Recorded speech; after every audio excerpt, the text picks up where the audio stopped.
If you can keep your head when all about you are losing theirs and blaming it on you. It's episode 19 of For Our Edification.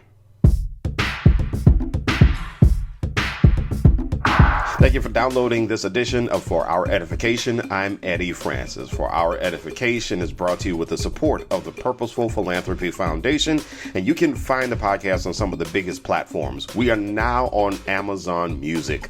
Of course, we're on Podbean, and you can find us on iHeartRadio, Spotify, Pandora, Apple, and Google, of course, and more. Check out the For Our Edification page at eddiefrancis.com/4OurEdification.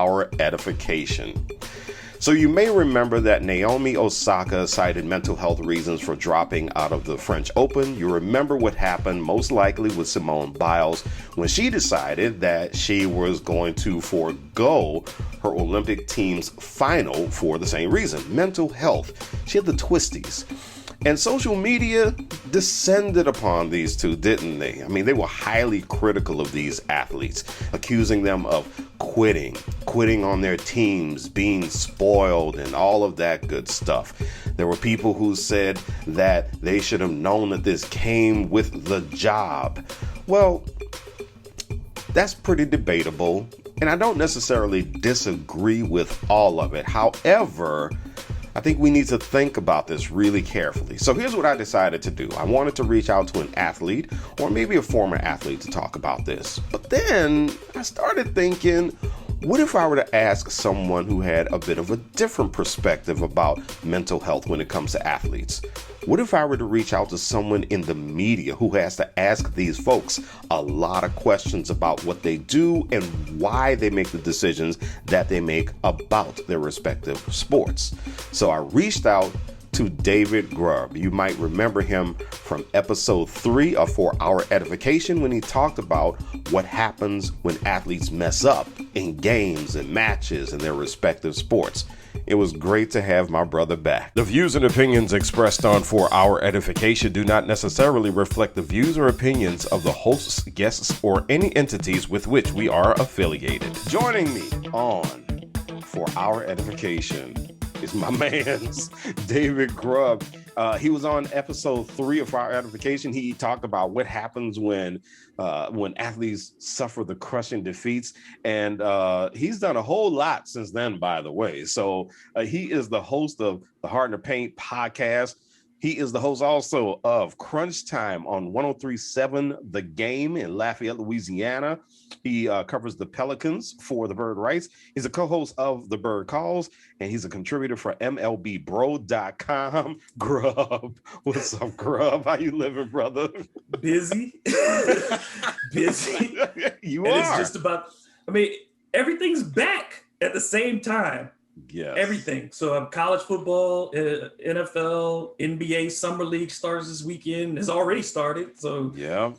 And and the Pels are having the Pelicans are having an active off season, very active off season. The Saints are having a pretty active off season. And so there's a lot going on in your world, man. A whole lot going on in your world. So I know you have an exciting time right now. It's exciting, but it's like the planning because, the Friday nights doing high school and Saturdays, right. I'm the lead for LSU. And then, of course, on Sundays, you got to be prepared for whatever the Saints are doing. And then it starts all over again. And then 5 days a week of content for your show. You know what it is, getting guests and making sure you're prepped and have enough knowledge on all those things. So, but I do it because I love it. I do it because I love it. Man, look, you're doing your thing, man. And I know that you have been in some very active social media conversations. You've been on some very active conversations or in some very active conversations on your shows, especially with the issues of mental health coming up when it comes to athletes. I mean, we had Simone Biles who said, hey, listen, I'm going to take a break for a couple of days. I'm getting this case of the twisties. You had Naomi Osaka who told the media, y'all kick rocks for a little bit because I'm having a mental health situation.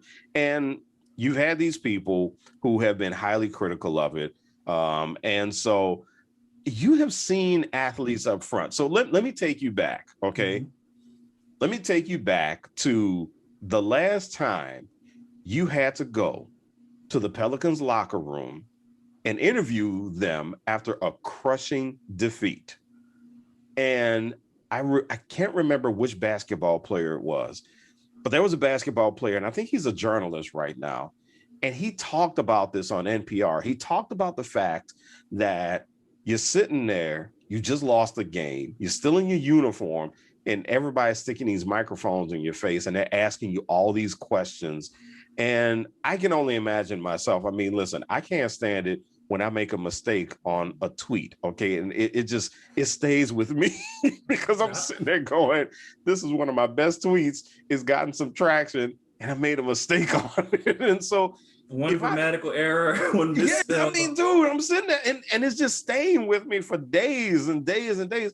But on a serious note, I mean, I can only imagine, and I think I said this I think I said this the last time we talked, that I remember Harry Edwards, the great Dr. Harry Edwards, saying that whenever an athlete loses a game, whenever a team loses a game, it's like their soul slips through the bottom of their feet, which is the most dramatic thing.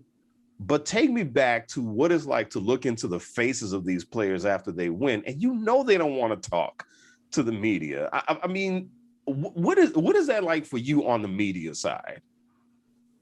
Honestly, it's uncomfortable at times.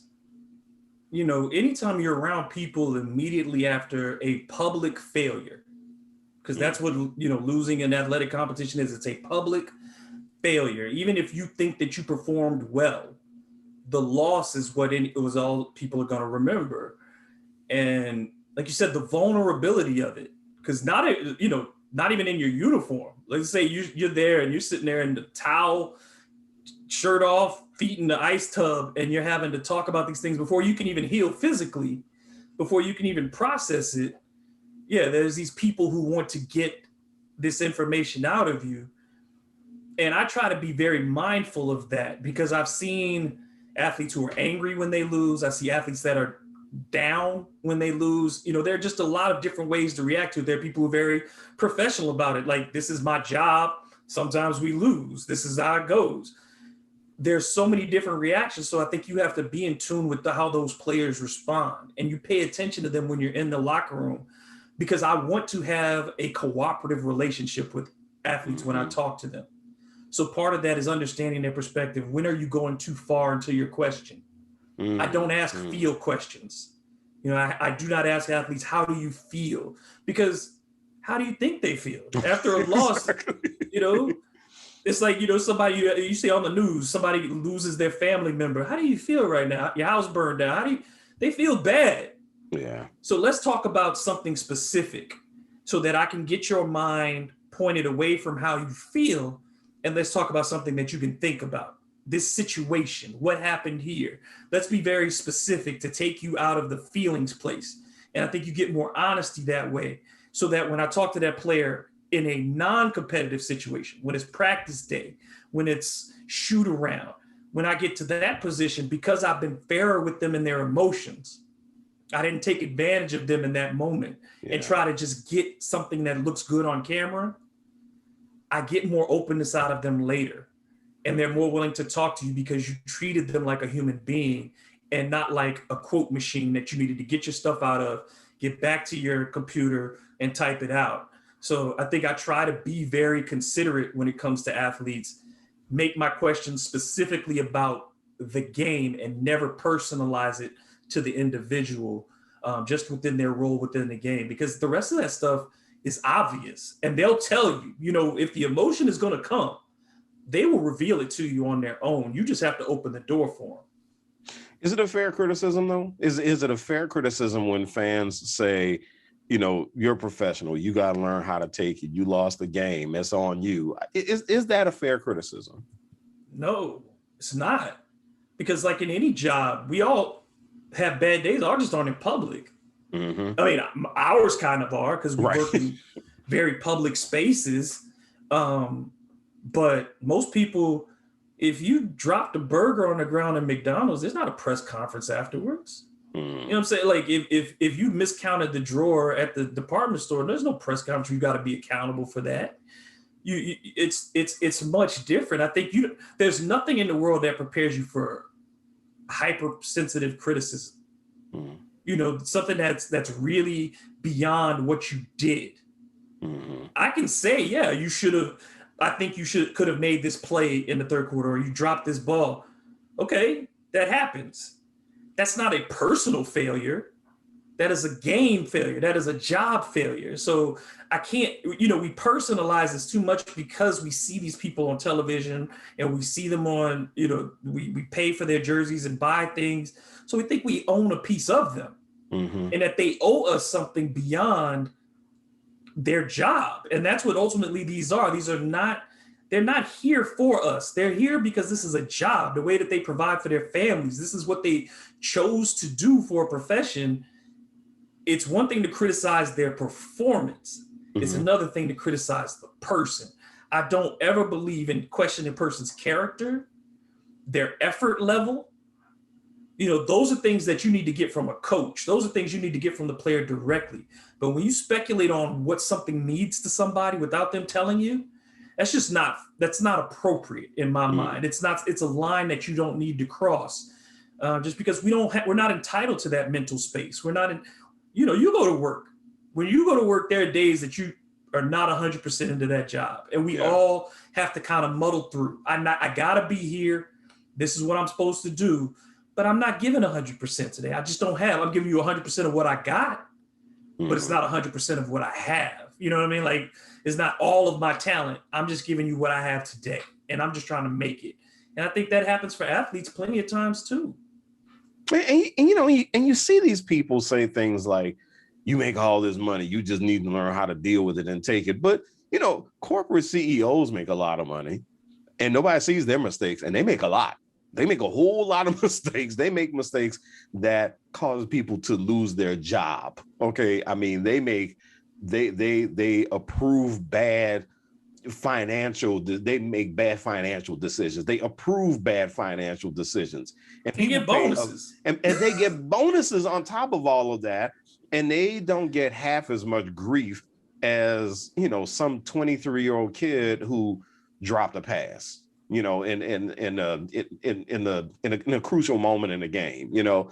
And so it's interesting because one of the things I stopped doing, and this is something, you know, Dave and I were talking right before the podcast, and I was apologizing to Dave for not listening to as much of his stuff as I would want to, because at some point I just kind of dipped out of sports, and it was between the Colin Kaepernick issue, the unfairness of it, but then it was also looking at fans and fan behavior and how fans react to stuff. You know, it still angers me when fans jump on Marcus Williams for missing a tackle against Diggs. You know, it got to me last year when fans said that Jared Cook was the reason the Saints lost to the Bucs. You know, the whole team has something to do with that, by the way. But you know, you look at the word fan, it is short for fanatic.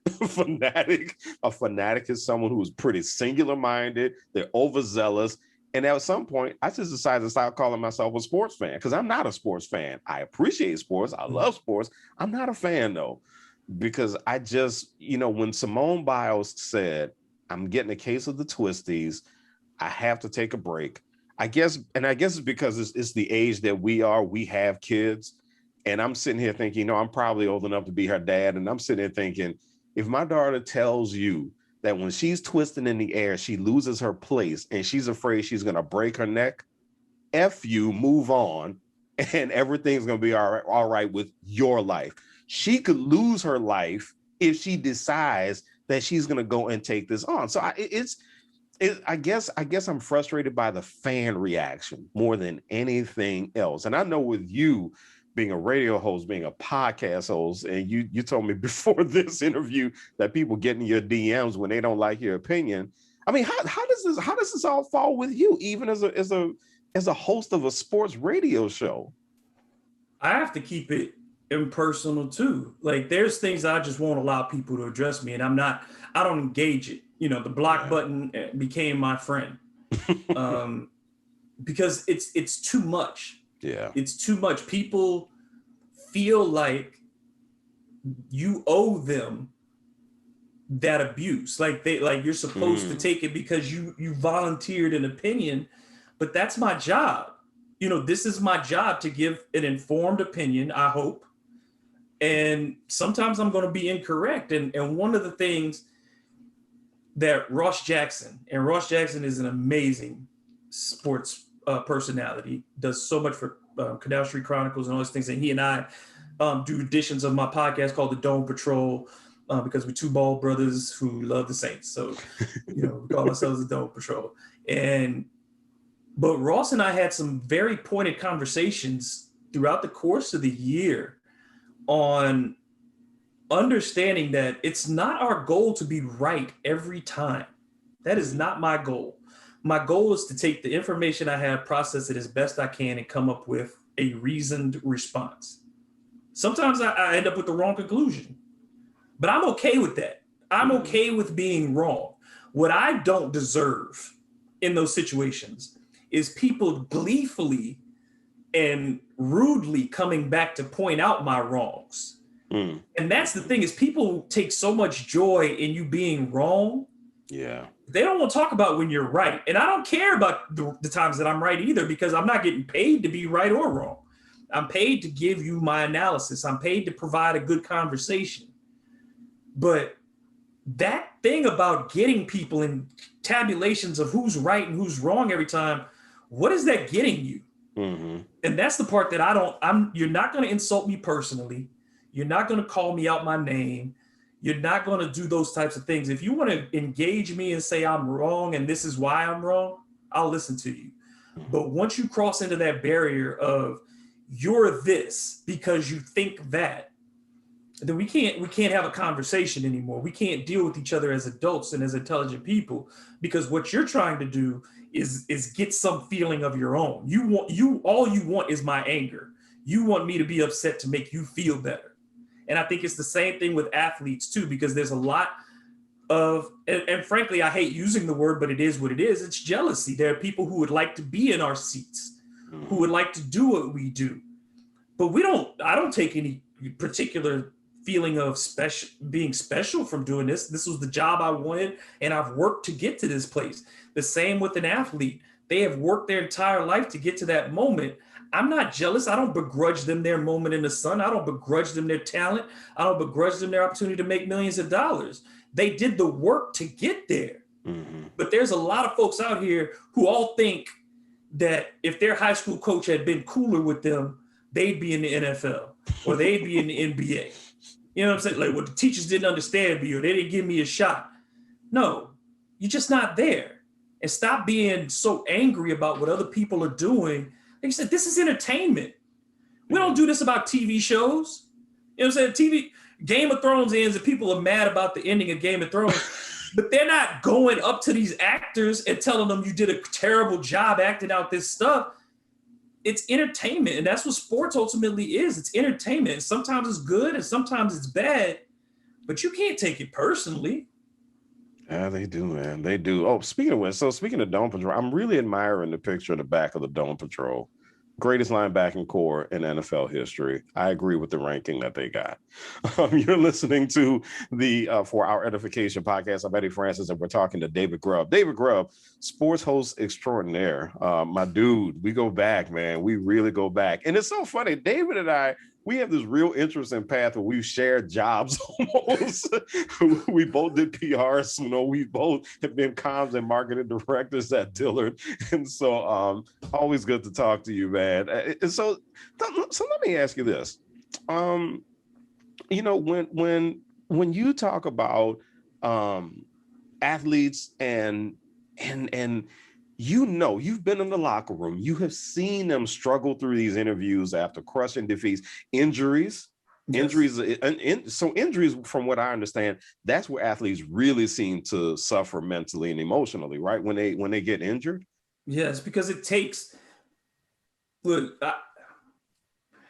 I live with mental illness, and then we'll talk about that. And I'm open about that. I live with bipolar disorder, and it's the same. I understand the depth of it because it makes you very empathetic, because it's almost as if you can't trust the one thing you really need to trust.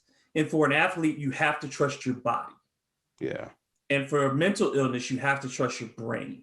Right. And when that's injured in some way, and that's what it is when you're having an episode of mental illness, whether it's a battle of depression, whether it's, whatever you're going through at that moment, it's an injury that you can't really explain to people. I remember the story of Andrew Toney. Mm.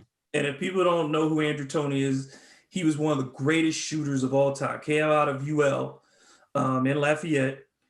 Is just a phenomenal shooter, played on the 1983 Philadelphia 76ers championship team. Mm-hmm. And he single-handedly knocked out the Boston Celtics that year, just destroyed them. He had a foot injury that didn't show up on x-rays. And he kept telling the coaches, I can't play, my feet hurt, my feet hurt. And people kept doubting him. And he was trying to say, I can't play, my feet hurt. And I remember the first Charles Barkley memoir that he wrote. He talked about he's sitting on the bench with Andrew Toney and he bumped his foot accidentally with his shoe, just bumped it. And he saw a tear come down Andrew Toney's eye. Oh, wow. Because the pain was that bad. And I think that's also it's not only the pain, it's the knowing that this is what I do. I play basketball. Yeah. And my feet won't let me do that. Yeah. And nobody believes you. And I think that's why when athletes, they use that phrase, are you hurt or are you injured? Because everybody's hurt after week one, no matter what sport it is, baseball, basketball, football, everybody's hurt now because your body's exerting itself at this really high level. But injury becomes so personal. Yeah. Because it could cost you your job. It could cost you, performance. It could cost you money. It could cost you your further injury. So all those things are going through your head. And with the length of a career of the average professional athlete, you think about that. Immediately, your livelihood is threatened. Mm-hmm. Anytime you're hurt, you don't know if you're ever going to be right. You hope you are. You hope a surgery goes well. You hope a fracture heals properly. But how many times have we seen when it doesn't? So it's a risk. And I don't think people get that on a day-to-day basis because we're not generally in jobs that require it. You're not going to lose your job if you can't use your foot anymore. Mm-hmm. You still come to work and function. Mm-hmm. But a basketball player, if his ankles are no good, if his knees are gone, it doesn't matter how good you can play when you're healthy if you can never be healthy. Yeah. And I think that's a really personal thing because there's so many, think about all those pressures on a daily basis. I have my commitment to myself, my commitment to my team, those family members who are counting on my level of income, all of these fans who think that I'm this, and the ones who are talking about me because they think I'm no good. That's a lot of stuff coming at you in different directions that none of us have to deal with on a daily basis. How many athletes do you think hide the fact that they, not a mental illness, but they are struggling mentally? How many do you think hide that? I would say it's a large percentage. I would say you're talking somewhere, like the general U.S. population, like what 1 in 3 of us go through some type of mental health issue over time. Yeah. And, we're just now starting to understand the benefits of counseling, of sports medicine and sports psychologists who deal with confidence issues, who deal with those recovery issues.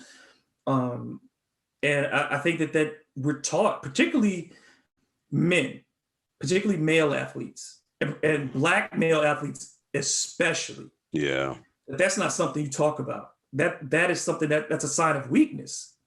And we don't want people to perceive us as being weak. And so I think that keeps it quiet. And you're starting to slowly see this trickle of people talking about it, but the majority of them have been women. Mm-hmm. The majority of the athletes who have come forward have been women. There have been Kevin Love has come out, and we've seen some other athletes who've told their stories, but it's more so women who have been pushing this forward. And thank you for them. Mm-hmm. The WNBA was at the forefront of talking about mental health issues among its players last year in that bubble.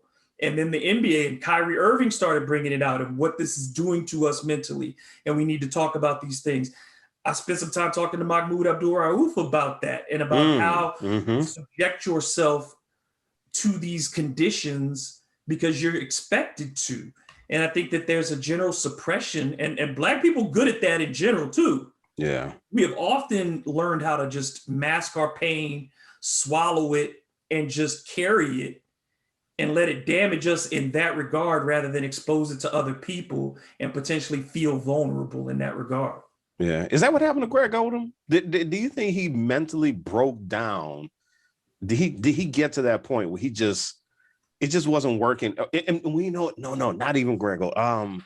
Because with him, it was more physical injury. Yeah, the legs never could get right for him, and that was unfortunate. But that stuff takes, I mean, you see stuff, though, when his career ended, he had some issues off the court in that transition back to life. Because, again, you're the number one pick. People expect a certain level of success for you. You've been living up to this since the 10th grade or 8th grade, whatever, whenever he became that and that pressure. I just think it would be hard for anybody to all of a sudden not be that person that people expected you to be. And then again, for it to not really be your fault, not your decision. It wasn't that you couldn't play, it's that your body would not allow you to. I mean, I just can't imagine having that taken away from me. It's like an artist losing their sight or a musician losing their hearing. It's that you're taking away my gift. Who is the brother? Who is the Kwame Brown who was beefing with Matt Barnes a few weeks ago? So people were when Kwame Brown was going at it with Matt Barnes, and it was interesting because he was going at Matt Barnes, but Matt Barnes didn't really seem to be going at it with him, and everybody was saying, "Yeah, that's right," yeah. And I was sitting there going, "This man is speaking from a real place of pain. This is not strength that's happening with him. This is pain. That was scary. This man is hurt. He's really hurt." And was I reading that right? I absolutely think you were. I was scared for Kwame. Yeah. I was scared for him because I understood the first part of it. You get tired of people talking about you. I get it. Exactly. But he also has to understand that within a basketball context, again, you are the number one pick. You did not live up to expectations. So people who criticize your basketball, I think there's legitimate criticism there. You didn't develop as a player. It didn't even sound personal when they played the clip of Matt Barnes and everyone talking. I was like, "What? This didn't sound personal. They just said it didn't work out." And the thing is, the guy that he probably has the most beef with isn't here anymore. And Kobe Bryant, who talks or Michael Jordan, if those are the two people you're really angry about, if those are the people, then you needed to have talked with them during that. But going after television or, radio or whatever personalities who are talking about your game and saying you're not good at this game, that's something you do have to live with. Yeah. They didn't talk about Kwame Brown as a person. Nobody said Kwame was a bad person. Nobody said Kwame was a criminal, all these things. Nobody said anything like that. I think you need to keep it in the realm that it is. If somebody's only giving you that negative energy about your play, you need to understand that part's going to come. But if it gets personal, but Kwame was coming from a place, like you said, it was so raw. It was so angry. It was so confrontational. It was threatening. It was, I'm willing to come down there and show you what's up. Yeah. Well, now you're not debating. You're not coming at me and saying, look, my career was my career. Yeah. Maybe I didn't live up to what your expectations were, but I worked hard and the chips fell where they may. But I played 10 years in this league, 12 years, whatever. I made a living here where most guys wouldn't have. I think everybody would say Kwame wins. He lasted longer than most. He really did. He got over a decade of NBA experience and made his money, and he's okay to take care of his family. Yeah. That's the bigger picture. If you're content with yourself, you don't respond the way Kwame did. So like you said, there's something deep and raw that he's never dealt with that came to the surface in those weren't about Matt Barnes. It wasn't about Steven Jackson. It wasn't about Stephen A. Smith. That's a wound that he has not healed since he was 18 years old. Yes. And that was the thing. I was so worried about him. When I saw the video, I was worried about him. And I'm sitting here going, this man, first of all, he was driving and he was on his phone doing his commentary and he's cussing these dudes out and he's threatening people and all this other stuff. And it really hacked me off because I got so sick of all these sports fans who were saying, yeah, that's right, Kwame, you need to show him something. Y'all don't understand it. And I'm sitting here going, y'all are sitting here really bucking him up, and this is not the right time. This is not the right situation. And he is really he's not right now, you know. And I just heard so much pain from him. I heard and there was the anger, but it was really more pain than anger to me. And I think you're right. I think he just has these unresolved issues about his career and how things didn't work the way everybody else thought they would work. And I'm sure the way he thought it would work, but it was me. I was sitting there and I was watching a young Black man go through something really, really bad. And he was going through some real touch and go moments, and nobody seemed to understand that. And I don't think a lot of people cared either, because, you know, everybody was into the whole reality show. For them. Yeah, it was entertainment for them. You know, it was, and I was also upset with the people who were saying that he was in the right for his reaction, you know, and just people who are so hungry or so thirsty for this uncivil discourse, especially on social media. And that's the other thing. I mean, I just got the feeling that he did it for social media. I mean, he was going on 30-minute rants. Yes. And there's no reason for that. There's nothing in this that requires that much conversation. If you have that kind of disagreement with somebody over your career, me yelling back at 30 minutes over somebody who doesn't like me, I'm not convincing that person in that time. The people who are with you gonna always be with you. The people who are against you gonna be against you. Let the chips fall where they may. But like you said, it's a personal thing. It's something that he's got to fix. And that's where when you see guys lash out in that regard, that's not about the person, unless you know, there are times when Skip Bayless or Stephen A. Smith, they do get personal. But that wasn't the case here. That wasn't the case here. They were talking with Jeannie Buss, and they're saying at this point, you put together a team that wasn't competitive enough, and this guy was on that team. And I'm sorry, if you got to live. Look, Fred Carter, you remember Fred Carter, who used to do all the NBA stuff and played on the worst team in NBA history, the team of the Philadelphia 76 that went 19-63. He had to live with that his whole life. You on the worst team in NBA history. And I never saw that man without a smile. Right. He's like, I played in the NBA, man. You know what I'm saying? Like, that doesn't define me. That losing doesn't define me. But here's the thing that's messed up. People look at a Fred Carter and he says, I played in the NBA. And they're like, yeah, but you're a loser. You were a loser. And it's like, yeah, but he played in the NBA and you didn't. Like, he got there.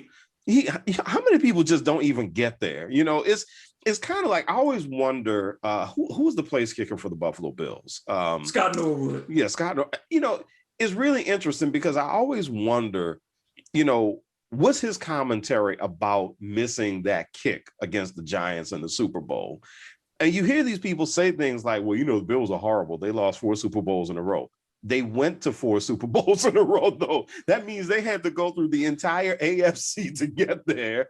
And they went to 4 in a row. How many people's teams went to 4 in a row? I mean, the Vikings went to 4, but not in a row, right? But I can't imagine that many of those, well, no. I imagine that there are a few of those guys who do go through it mentally because they have to go the rest of their lives just knowing that they lost 4 in a row. But I have to imagine that there's another part of that team that says, man, we got to 4 in a row. Yeah, you watch that 30 for 30 about them, and the remarkable part of it is, the losses hurt. And they, you know, each one was worse. They lost by more points each Super Bowl. Yeah.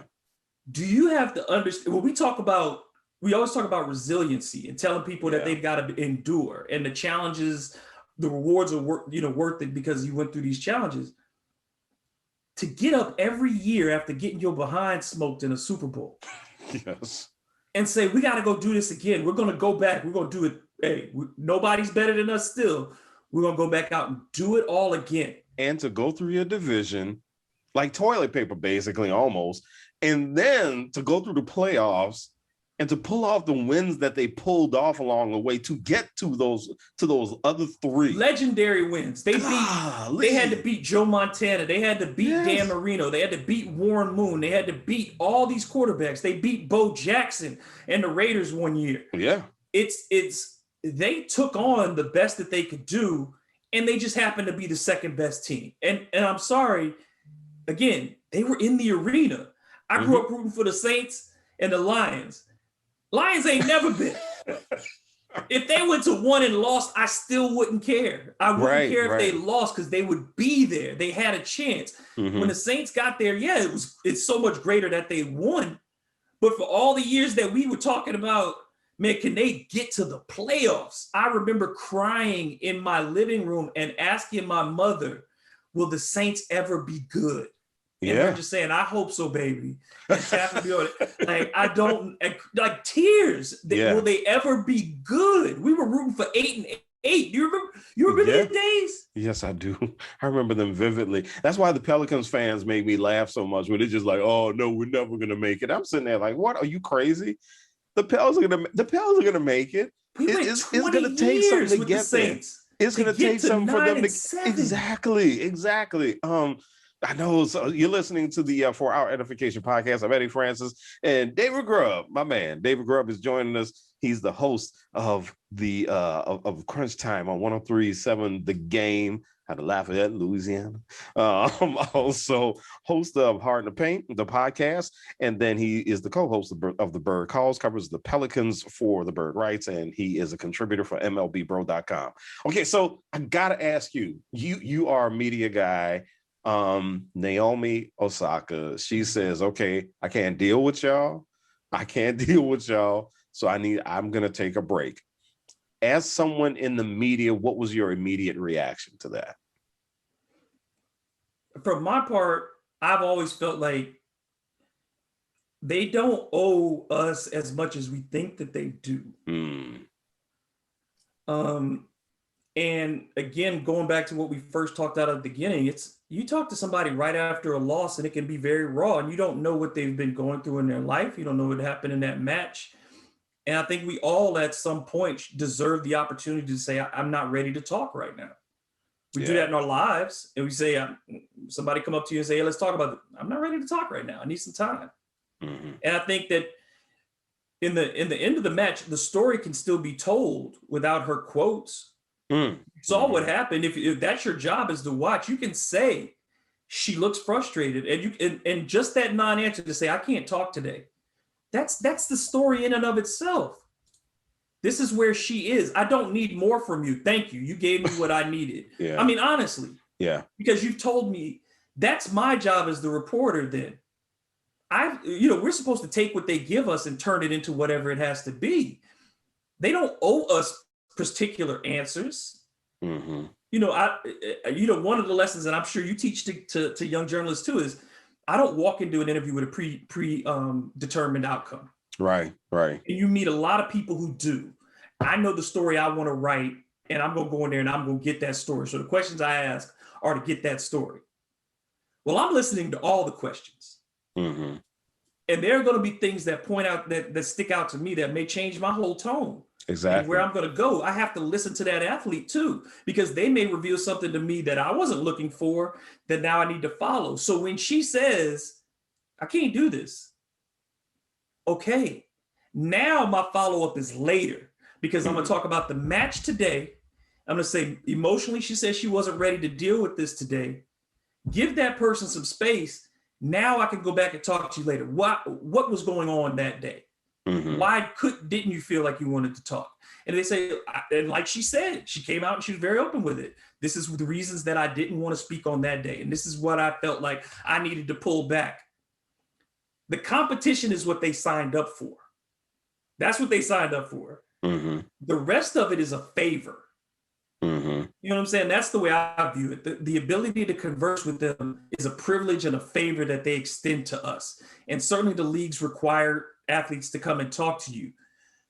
But to me, I just have to treat that as whatever opportunity you get, maximize it. And if they don't give you a ton, then you got to work with what you work with. But I think there's this entitlement that comes along from a lot of journalists that, again, we dehumanize the athlete and they are simply there to serve us either as on the field or when they get off to give us our bites and we move on.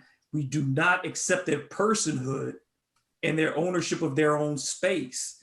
And we would not tolerate these things in our own lives. We would never walk into somebody's dressing room You wouldn't walk into a doctor's, after he finishes an operation where maybe you lost a patient. Mm-hmm. Are you going to go right into that doctor's, while they're changing out of their scrubs and everything and immediately go, so what happened in that surgery? That's the reason why they have a board or review later to talk about those cases when something goes wrong. Because emotionally right then, they're not capable of going through it. They need time. And I think that happens too. Whenever you're working in something that's highly pressurized and something goes wrong, sometimes you need a moment to gain the proper perspective and not say something that you're going to regret. And we have to give people the right to do that. So let me play devil's advocate. I'm going to play devil's advocate as the sports fan this time. And I say, hey, you know what? They decided that they wanted to play this game. They decided they wanted to go for the victory. They are definitely enjoying the money. They're making more money than I am. To whom much is given, much is required. I'm entitled to that as a fan. So is a fan being unfair when they're saying, no, Naomi Osaka, she needs to step up because she's making way more money than I am. She's doing something that I'm not doing. And yeah, I know if I had the talent, I'd be doing it too, but still, to whom much is given, much is required. And she's been given a lot. Are the fans being, and I know that I framed this with the whole fan definition earlier, but is there some fairness at least to what they're saying? I think players should be accessible.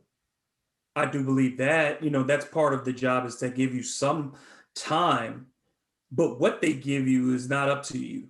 That's the whole thing, is like, you don't get to control what they say. And you can never satisfy the fan in that regard. Yeah. Because if she had sat up there and just say, I had a bad match today. You remember the Rasheed Wallace one? Yeah. Both teams played hard. Both teams played hard. Well, when you get that, then you're not happy.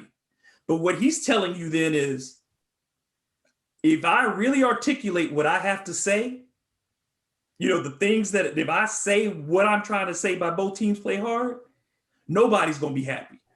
Because I'm going to get a fine. You're going to hear some words you might not want to hear. Yeah.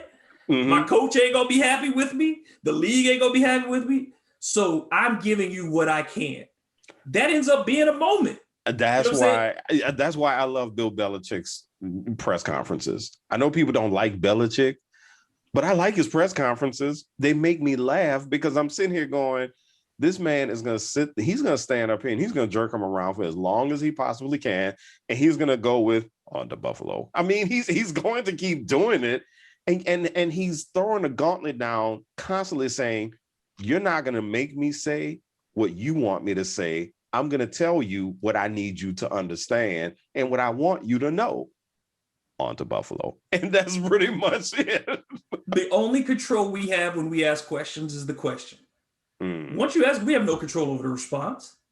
And when we worked in politics, we've been around enough political campaigns and we've advised people. What do you tell a candidate when you have don't matter what the question is. Yeah. You get to answer it. Yeah. You know what I mean? So whatever they ask you, you turn it back to your talking point. Yeah. And that's what a coach does. That's what a player does when they can, if they are able to articulate themselves that way. It's all public relations. It's all a campaign. Mm-hmm. And whether the coach is trying to convince you their team is good, whether the player is trying to convince you that this loss doesn't mean anything, whatever. Everybody's trying to convince somebody of something. Everybody's trying to sell something.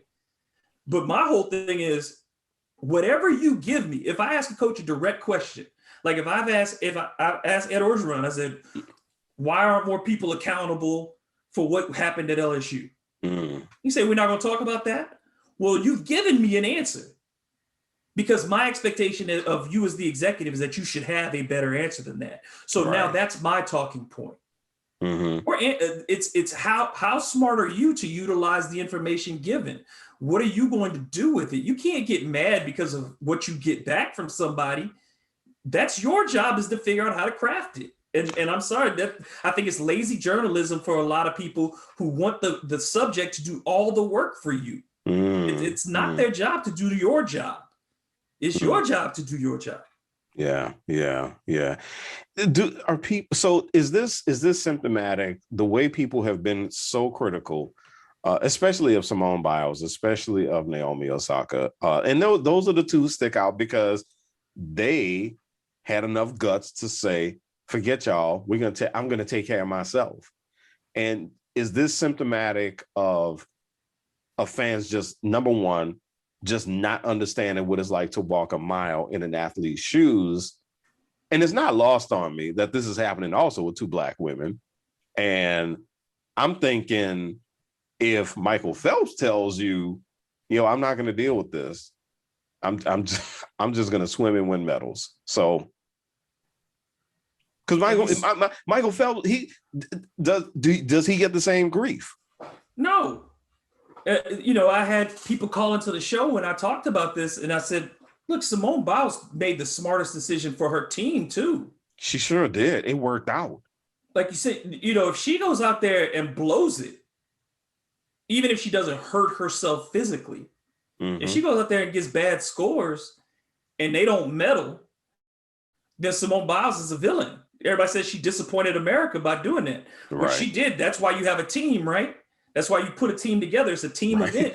So if she had physically hurt herself and somebody else had to step up and they got silver, then they say, what a great team effort to come back and win silver without Simone. And bravo for her team. Bravo to her teammates for having her back the way they did and going out and performing. And so for her, again, I think people have to view mental health crises no matter when they occur. And some are short and some are long. When they occur and somebody is willing to tell you that, you have to treat it like any other injury or illness. It is the same, because those things impact you in a way that can ultimately risk your health in other ways. And again, what does Simone Biles owe us? She's been the greatest athlete in her sport of all time for a decade. What does she owe us? And you say, because she didn't bring a gold medal to whom? I'm never going to touch it. You weren't going to touch it. Where's my Simone Biles prize back? Yeah. When we do this thing at the end of the Olympics, or whatever the medal count is, name more than 4 gold medalists. You know what I'm saying? Like, all these people who do this thing, this jingoistic pride thing of, name 4 of these gold medalists. In 2 years, tell me how many of these people you cared about. So why are you so invested in Simone Biles right now? It's because you want to be upset with her. Your choice is to be angry because, again, you're not there and you think she's letting her country down. The whole point of the Olympics is what? It's supposed to be. It's supposed to be about the world coming together in a spirit of equal competition. It's not even about the winning, because there's so many countries that just, when they come in, they just want to be there. This is the ultimate moment of their lives. They've trained. They know they ain't gonna win. Their best time ain't close to winning. Yeah. But they're there. And that's what it's supposed to be about. The pure, that's supposed to be the purity of competition. That's what the Olympic ideal is supposed to be. But we're making it about what she owes us. And like you said, it's about Serena Williams has had to take on this same thing. When she's talked about, I don't feel it. You know what I'm saying? With Arian Foster, still in the NFL, and he talked about this, and people said he was crazy. It's when you are talking about something that impacts you and you're putting your body on the line, if your mind isn't right, what kind of danger are you putting yourself in? Would you want a pilot getting on your airplane and his brain ain't there that day? Say, I'm not really feeling this flight today. That's fine, man. Go home, go to the hotel and sleep. Take your mental health day. Go sleep. Please. Call in and take your mental health day, because you are risking other people's lives. And for Simone Biles, like you said, when you got the twisties, people think that's not like the yips in baseball and she can't hit. She could break her neck. She could damage her spine. She could blow her knee out. All of those things. And there are stories of Olympic athletes, especially women, being pushed to that limit. And we think that that's heroic to get more hurt for other people. And I go back to Ricky Waters on that. Ricky Waters, who had the greatest line in the history of sports, when they asked him why he didn't stick himself across the middle in a game that they were losing, and that catch wasn't going to win the game. And he said, for who? For what? I'm not going to get myself killed for your entertainment. I'm not going to take this lick to live up to your belief of what manhood is. I made a business decision because this is my job. And that's Simone Biles' job. She doesn't work for me. She doesn't work for the United States of America. She works for Simone Biles Incorporated. And she got to protect that as best she can. David Grubb is somebody who, if you want to catch him, make sure you check out his podcast, Hard in the Paint. Also, you can check him out on 103.7, The Game out of Lafayette, Louisiana, on his show Crunch Time. He's a contributor to MLBBro.com. He is also a co-host of the Bird Calls podcast, and he covers the New Orleans Pelicans for the Bird Rights. Dave, you the man. I try. Thanks a lot for joining me, my brother. Anytime, you know that. Anytime you need me, I'm there. I made the distinction that I no longer refer to myself as a sports fan. And trust me, I don't. I work on it. Sometimes it does almost come out when I say I'm a sports and no, I can't say it anymore. And it's because of the connotation of being overzealous and singular-minded. Just not really even thinking about what's happening with the athletes, just thinking about my own fandom. I can't do that anymore because when it comes to college athletes and pro athletes, as we like to say, this big cliche, they are under a microscope. And that is very real for them. We people who watch these games, especially the fans, they watch what athletes do. But do we do what they do? How many of us have actually done what they do, especially at the levels that they are doing it? I mean, how many of us have been big Division I college athletes with thousands of people watching us in the stadium and millions watching us on TV? The camera with these extreme close-ups of these folks after they mess up a play. How many of us have been in that position? It's easy to place judgment in this one-way relationship where we watch what the athletes do, especially fans, and we get the luxury of saying, just shut up and play the game. Yes, these folks get paid a lot of money. Yes, they have extraordinary abilities. Yes, mental toughness is definitely a part of the package of what they do. And yeah, they should know what they signed up for. But that doesn't mean that they're not human. The human mind is still fragile, and most fans are none the wiser about the story behind the stories.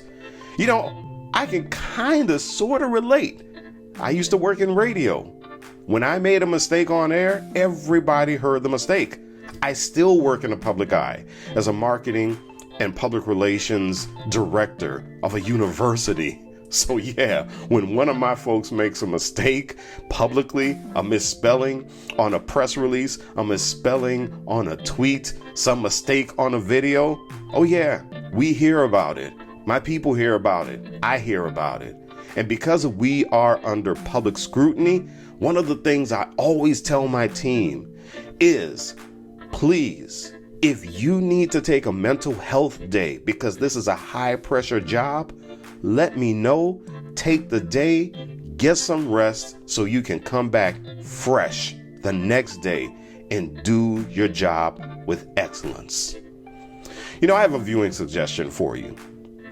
Check out this documentary on Netflix called Malice at the Palace. If you are into sports, you know exactly what this is about.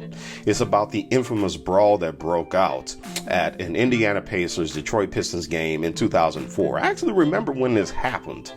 And the documentary centers around three Indiana Pacers players, Jermaine O'Neal, Steven Jackson, and Ron Artest, who is now known as Metta World Peace.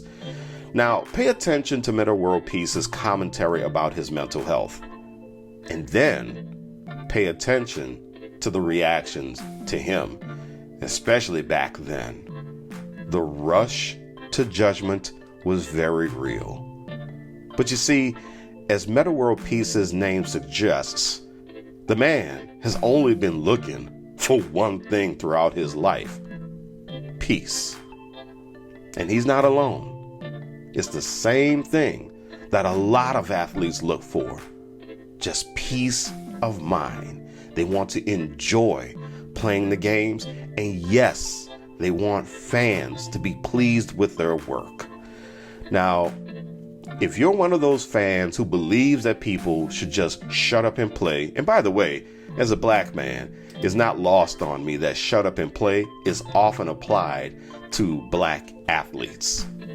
My suggestion is this: if you're one of those shut up and play people, just don't buy the merchandise, stop watching the sports, stop watching these athletes, go find some other heroes, okay? Those of us who appreciate what they do, we don't want them to shut up and play. We want them to enjoy what they do, and we want to enjoy what they do with them. We appreciate what they do, whether they win or lose, whether they're under pressure or not.